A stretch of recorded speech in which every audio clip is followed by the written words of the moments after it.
अपनी बात शुरू करते हैं अपने दोस्त अब्दुल्ला की एक और चवल से। अब्दुल्ला कहता है कि पाकिस्तान की तमाम सियासी जमातें एक नुक्ते पर मुत्तफिक हैं। मैंने पूछा वो कौन सा, तो अब्दुल्ला कहता है कि ये तमाम सियासी जमातें इस नुक्ते पर मुत्तफिक हैं कि कोई ऐसा काम नहीं करना जिससे अवाम सुख का सांस लें और अवाम की ज़िंदगी आसान हो। इस पे अब तबसरा आप लोगों ने करना है। बिस्मिल्लाहिर्रहमानिर्रहीम। मैं महमूद न्यादी हूँ एंड अस्सलाम वालेकुम वरहमतुल्लाहि वबरकातुहू। हमारी पहली स्टोरी मैंने पिछले व्लॉग में बताया था कि रंगीला ख़ानदान, उसमें मैंने चंद स्पेशल किस्म की खिदमात बयान की थी। आपने सुबह 9:30 बजे मुलाज़ा किया होगा बड़े मियाँ साहब की। अभी हम एक कारनामा वो छोटे मियाँ साहब का बयान करते हैं और आपको बिला ताखीर मैं जो है वो पेज नंबर है 98। किताब का नाम है रंगीला ख़ानदान और इसके जो मुसन्निफ़ हैं वो है सितार चौधरी। मेरे ख्याल से जब सहाफ़त सेहतमंद अपोजिशन का रोल अदा करती है तो वो सहाफ़त अवाम के लिए होती है, अवाम के मफाद में होती है, सदाकत और सच्चाई के भी करीब होती है। लेकिन जो सहाफ़त ईमानदार अपोजिशन के बजाय किसी हुक्मरान जमात का दुम छल्ला बन जाए वो सहाफ़त नहीं, हुक्मरान जमात का पोस्टर या पम्फलेट होती है। वो सहाफ़ी जो हुकूमत की गद्दी पर बैठे वज़रा या अफसरान से सवाल नहीं कर सकते वो एक तरफा सहाफ़त होती है। इससे अवाम ख़ास किसी को भी फ़ायदा नहीं पहुँचता बल्कि सिर्फ दुनियावी तौर पर उसे या उसके अहले खाना को ही फ़ायदा पहुँचता है। यही वजह है कि सियासतदान सहाफ़ियों से अच्छे तल्लुकात कायम करते हैं ताकि वो उनकी जमात का पोस्टर बन सकें। आजकल आप जियो को मुलायजा कर लें, समा को मुलायजा कर लें, इनकी शहरियत का, इनकी शोहरत का सबब बन सकें। लिफाफा जर्नलिज्म इसी सोच की ईजाद है और बकौल सलीम लिफाफी या सलीम टाकी के सहाफ़ियों में लिफाफा सहाफ़त के बानी नवाज शरीफ हैं। लिफाफा जर्नलिज्म के सम्राट ही हैं जिससे मामूली तनख्वाह लेने वाले मुतअद्दिद सहाफ़ी करोड़पति बन चुके हैं। सहाफ़त और सियासत का चोली दामन का साथ है, लेकिन ये मालूम नहीं हो सका कि चोली कौन है और दामन कौन। पाकिस्तान में आजकल इलेक्ट्रॉनिक मीडिया का दौर है। हर नत्थू खैरा एंकर बन चुका है। मेरे एक दोस्त का कहना है इलेक्ट्रॉनिक मीडिया पर दो तरह के अफराद ने कब्जा जमा रखा है। ये लाइन काबिल गौर है। एक हैं छाता बरदार पैराट्रूपर्स और दूसरे हैं छाती बरदार। इसका तर्जमा या तशरीह आपने खुद कर लेनी है। एक है छाता बरदार और दूसरे हैं छाती बरदार। शहबाज शरीफ बड़े दबंग आदमी हैं, उनकी सोच को दाद देनी चाहिए। उन्होंने लिफाफे देने के बजाय मीडिया ही घर ले आए हैं, यानी कि खातून एंकर से शादी कर ली है। इससे कहते हैं आम के आम घुटलियों के दाम। शहबाज शरीफ ने शादियां नहीं की बल्कि उन्होंने लोगों के बाकायदा घर तोड़े हैं और शोहरों पर दबाव डालकर उन्हें तकलीफ देकर उनकी बीवियां छुड़वाईं और फिर शादियां की हैं। शहबाज शरीफ ने एक खातून एंकर गरीदा फारूकी से शादी की जो एक्सप्रेस चैनल पर आया करती थी और आजकल किसी और चैनल पर हैं। वो शहबाज शरीफ के बंगले में रह रही हैं और उनकी फ्रंट मैन भी बनी हुई हैं। शहबाज शरीफ से मिलने के लिए पहले उनसे इजाज़त लेना पड़ती है। किताब का नाम है रंगीला खानदान और लिखी है सत्तार चौधरी ने। ये नहीं मालूम शहबाज शरीफ ने ये वारदात साद रफीक के मशवरे से डाली या साद रफीक ने शहबाज शरीफ के मशवरे से, क्योंकि साद रफीक भी तो खातून एंकर हिरा शफीक से शादी रचा रखी है। हमारी दुआ है अल्लाह ताला जोड़ियां सलामत रखे। ये वारदात बड़ी मशहूर व मारूफ, मैंने आपको बताया पेज नंबर 98, रंगीला खानदान, और इसके मुसन्निफ हैं सत्तार चौधरी। वैसे भी शहबाज शरीफ का ज़ौक़ आपको पता है कि वो शादियां तो करते हैं, लेकिन उनको अजीब मज़ा आता है कि वो दूसरों की इस्तेमाल शुदा बीवियां जो है उन पर नज़र रखते हैं और उनको पहले तलाक़ें दिलवाते हैं मुख्तलिफ़ तरीक़ों से, फिर उनकी शादियां अपने साथ करते हैं। जिस तरह कि वो एक खोसा है, एक खोसा की बीवी थी, फिर तहमीना दुरानी हो गई जिसने 6, 7, 8 बच्चे पैदा किए मुस्तफ़ा घर से, फिर एक और भी खातून थी नीलोफर, उनका भी यही हाल था। तो बहरहाल ये जो है वो सत्तार चौधरी साहब ने इंकशाफ किया है। चिलास में जो डॉक्टर मुईद पीरजादा के बकौल एक बस पर हमला हुआ है, सरकारी ज़राए के मुताबिक 9 अफराद उसमें शहीद हुए और उन 9 अफराद में 2 फौजी हजरात भी थे, क्योंकि वो फौजी जो है वो मुसाफिरों की हिफाजत पर मामूर थे। अब इसका थोड़ा सा आपको बैकग्राउंड बताता हूँ। ये हमारे हैं रियाज खोकर साहब, यानी शायद ही पाकिस्तान की वजारत खारजा में इनसे कोई तजर्बाकार बंदा हो। रियाज खोकर साहब कौन है? रियाज खोकर साहब इंडिया में सफ़ीर रहे हैं, रूस में सफ़ीर रहे हैं, इसके अलावा चीन में सफ़ीर रहे हैं, और इसके अलावा अमेरिका में सफ़ीर रहे हैं, और पाकिस्तान के सेक्रेटरी खारजा भी रहे हैं। आप अंदाज़ा करें कि ये शख्स किस इंटेलेक्ट का मालिक होगा, इस शख्स के पास कितना तजर्बा होगा। दुनिया की तकरीबन तमाम सुपर ताकतों में ये सफ़ीर रहे हैं। इनका जिक्र मैं क्यों कर रहा हूँ? इनका जिक्र मैं कर रहा हूँ कि इन्होंने कहा था तकरीबन 2018 में या 17 में कि 2025 में ना RSS जो मूडी की जो है ताकत है, जो मूडी का बेस कैंप है, RSS को 100 साल हो जाएंगे। कब? 2025 में। और रियाज खोकर साहब का कहना है कि वो इस मौके पर कुछ बड़ा करना चाहेंगे। और ये भी उन्होंने इंकशाफ किया था कि गिलगित बल्तिस्तान में ऑलरेडी एक फॉल्ट लाइन मौजूद है, और उस फॉल्ट लाइन को उन्होंने बताया था शिया और सुन्नी।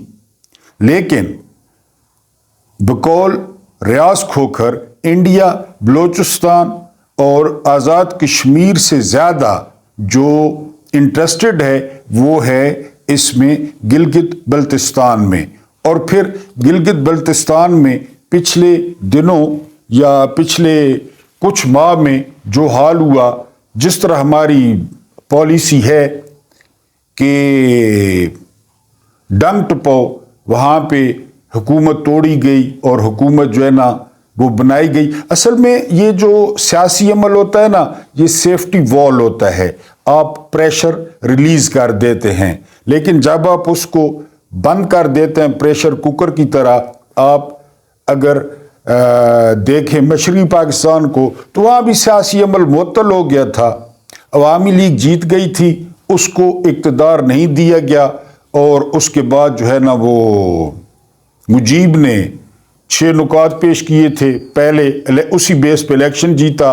इधर पीपल्स पार्टी ने मगरबी पाकिस्तान में इलेक्शन जीत लिया, और बदकिस्मती ये थी कि पीपल्स पार्टी मशरक़ी पाकिस्तान में कोई सीट न ले सकी और अवामी लीग मगरबी पाकिस्तान में कोई सीट न ले सकी।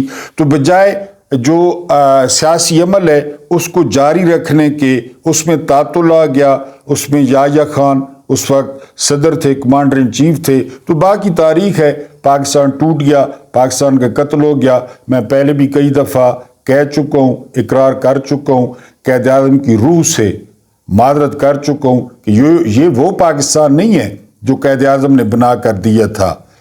قائد اعظم نے بہت بڑی مملکت بنا کے دی تھی. یہ وہ پاکستان نہیں ہے.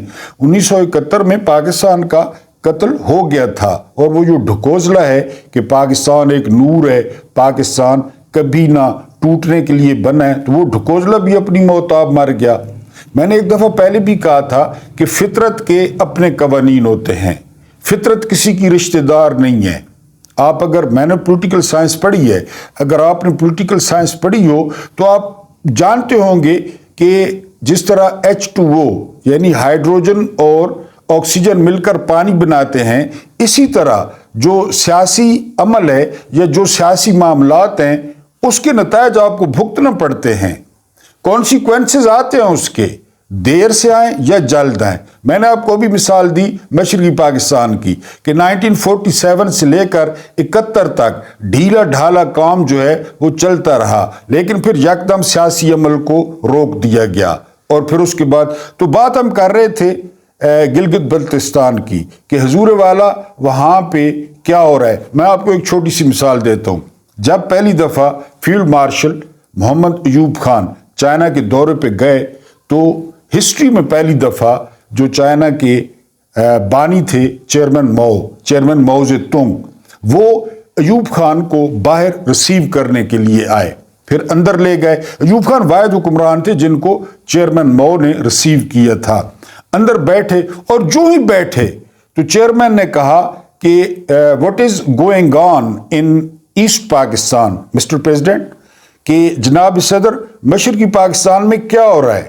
تو ایز یوزول جس طرح اب کہا جا رہا ہے، فیلڈ مارشل نے مسکراتے ہوئے اور بے نیادی سے کہا آل از ویل سر، آل از ویل، سب ٹھیک ہے، کوئی پرندہ بھی پار نہیں مار سکتا. چینیوں کو پتا تھا مشرقی پاکستان میں کیا ہو رہا ہے، اور وہاں پہ پریشر کوکر جو ہے وہ بند ہے. چینیوں کو پتا تھا اور جو چلا رہے تھے ان کو نہیں پتا تھا. تو ابھی بھی حضور والا گلگت بلتستان میں سیاسی عمل کی اجازت دی جائے، صرف گلگت بلتستان میں نہیں، پورے پاکستان میں، کہ لوگ اپنے جذبات کا اظہار کریں، لوگ اپنے غصے کا اظہار کریں، لیکن پرچی کے ذریعے، ووٹ کے ذریعے. اب جس طرح میں نے کہا کہ چلاس اور گلگت بلتستان، استور، اسکردو یہ فالٹ لائن ہے، اور یہاں پہ جو انڈیا ہے اس کی بہت گہری نظر ہے، اس کی اسٹریٹجک جو ہے یہ پالیسی ہے کہ وہ وہاں پہ کوئی گل کھلائے. اور پھر ظاہر ہے everything is fair in love and war, کہ محبت اور جنگ میں سب جائز ہوتا ہے، وہ کچھ بھی کر سکتے ہیں اور یا وہ کچھ بھی کر گزریں گے. اور پھر جو بڑی اہم بات میں نے آپ کو بتائی ریاض کھوکھر کی، سابقہ سیکرٹری خارجہ، انہوں نے کہا کہ 2025 میں RSS کو 100 سال مکمل ہو جائیں گے، اور اندر ہی اندر وہ اس بات کا جو ہے وہ اس بات کی تیاری کر رہے ہیں کہ اس 100 سالہ تقریبات کا کوئی جشن منایا جائے، کوئی تحفہ دیا جائے. کیونکہ آپ کو RSS کی آئیڈیالوجی کا پتہ ہے، اور RSS کی آئیڈیالوجی کو یہاں پہ ایک شخص تھا جس کا نام عمران خان تھا، جو آج کل اڈیالہ جیل میں ہے. RSS کو جتنا ایکسپوز عمران خان نے کیا، RSS کی جتنی بینڈ عمران نے بجائی، اور آپ جانتے ہیں کہ مودی کو کس نام سے عمران خان جلسوں میں یاد کرتے تھے، وہ مودی کو ایڈولف ہٹلر کے نام سے یاد کرتے تھے. اور یقین کریں کہ امریکیوں سے سفارش کرائی گئی تھی، انڈیا نے بیک ڈور رابطے کیے تھے، یعنی اعلیٰ مقتدر حلقوں سے، کہ پلیز عمران خان کو روکیں. عمران خان جو ہے، عمران خان مودی کو ہٹلر پورٹریٹ کر رہے ہیں، تو آپ عمران خان کو روکیں. وہ اتنا زیادہ تو بات دل کو لگتی ہے. RSS کی 7 سالہ جو تقریبات ہیں اکارڈنگ ٹو ریاض کھوکھر، تو اس میں جو ہے وہ ہو سکتا ہے کوئی ایسا. تو حضور والا جان کی مان پاؤں، تو اگر پاکستان سے فرصت ملے، اگر پاکستان کے جو معاملات ہیں سیاسی، اگر صنم جاوید کو 150ویں دفعہ گرفتار کرنے سے موقع ملے، اگر ختیجہ شاہ کو 215ویں دفعہ گرفتار کرنے سے موقع ملے، اگر کینسر سروائیور جاسمین راشد کو 1874 دفعہ گرفتار کرنے سے فرصت ملے، سیاسی انجینئرنگ سے فرصت ملے، نواز شریف کی ڈینٹنگ پینٹنگ کرنے سے فرصت ملے، نواز شریف کو پالتو سے پالتو تر بنانے سے فرصت ملے، ساڑی گل ہو گئی جے اس سے فرصت ملے، تو گلگت بلتستان پہ ازرائے مہربانی ہمدردانہ غور کریں، اس کے سیاسی عمل کو بحال کریں اور وہاں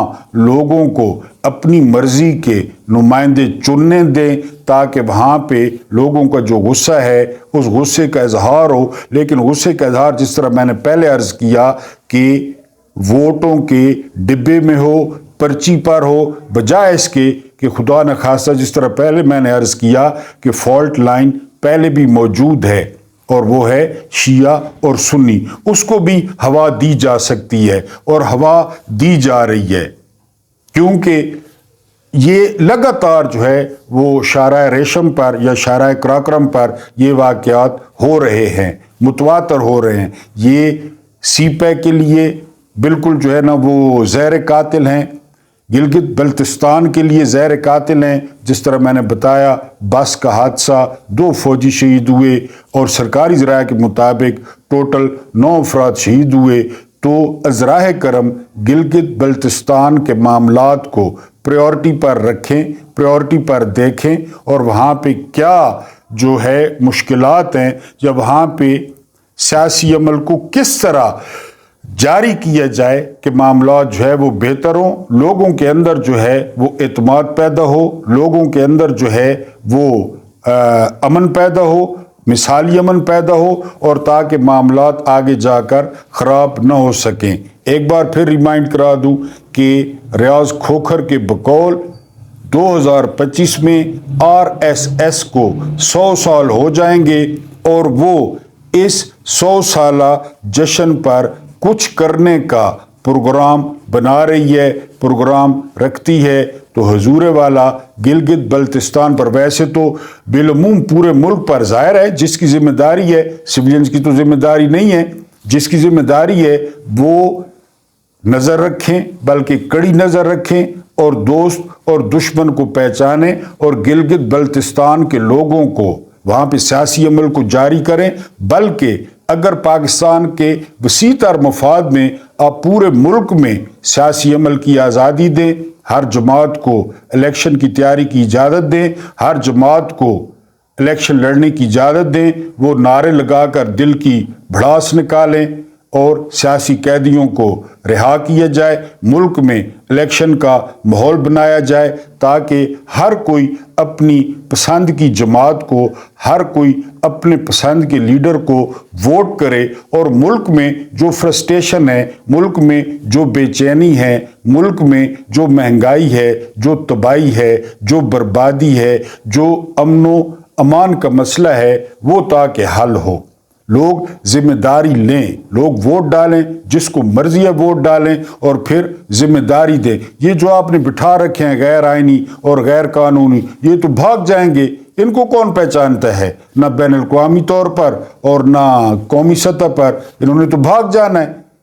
یعنی یہ تو ابھی سے تیار بیٹھے ہیں کہ یہ نون لیگ میں شامل ہو جائیں گے یا پیپلز پارٹی میں شامل ہو جائیں گے، اور نہ نگران حکومت جو ہے وہ ذمہ داری لے گی بعد میں۔ یہ ٹوٹل 4 صوبوں کی جو حکومتیں ہیں وہ غیر آئینی ہیں، غیر قانونی ہیں، مرکز کی حکومت غیر آئینی ہے، غیر قانونی ہے۔ تو خدارا جان کی ایمان پاتے ہوئے ایک عام پاکستانی ہونے کے ناطے، ایک محب وطن پاکستانی ہونے کے ناطے میری درخواست یہ ہے مقتدر حلقوں سے کہ وہ سیاسی عمل کو نہ صرف بحال کریں، بلکہ تمام سیاسی جماعتوں کے لیے سیاسی عمل کو بحال کریں، تاکہ لوگوں میں اعتماد پیدا ہو اور لوگ اپنے پسند کے نمائندے چن سکیں۔ اور آخر میں پھر ریاض کھوکھر کی بات کہ 2025 میں RSS کو 100 سال ہو جائیں گے، وہ کوئی جشن منانے کے پروگرام میں ہے، تو حضور والا گلگت بلتستان، دوسرے نمبر پہ بلوچستان، اور تیسرے نمبر پر آزاد کشمیر پر कड़ी नज़र रखने की ज़रूरत है। यहाँ से अगर आपको फुर्सत मिल जाए तो वहाँ भी ध्यान दें और लोगों का एतमाद बहाल करें। मेरा नाम महमूद इकबाल ख़ान है। ये आपका अपना डिजिटल प्लेटफॉर्म है। आप कमेंट्स में ज़रूर बताएं, तनकीद करें, तारीफ़ करें, आप क्या सुनना चाहते हैं, वीडियो में क्या कमी पेशी है, ताकि मैं कोशिश करूं कंटेंट को मज़ीद बेहतर करने की। लेकिन अगर वीडियो पसंद आई हो तो लाइक ज़रूर करें, दोस्तों और अपने प्यारों के साथ शेयर ज़रूर करें ताकि वो भी मामलात से आगाही हासिल करें। और ख़ास कर मेरी वाजिबुल एहतराम बहनें, मेरी बहुत प्यारी बेटियां और इंतहाई काबिल एहतराम मेरी माएँ, वो सियासी अमल में दिलचस्पी लें। उनकी दिलचस्पी से, उनके वोट से मुल्क की जो तकदीर है वो बदल सकती है। अब वो दौर नहीं रहा कि वो ज़रूर घर के काम करें, वो ज़रूर अपनी चार दीवारी में महफूज रहें, लेकिन सियासी अमल का ज़रूर हिस्सा बने, पैगाम को फैलाएं और इस YouTube फैमिली को बढ़ाएं और चैनल को ज़रूर सब्सक्राइब करें। मुझे बर्दाश्त करने का बहुत बहुत शुक्रिया।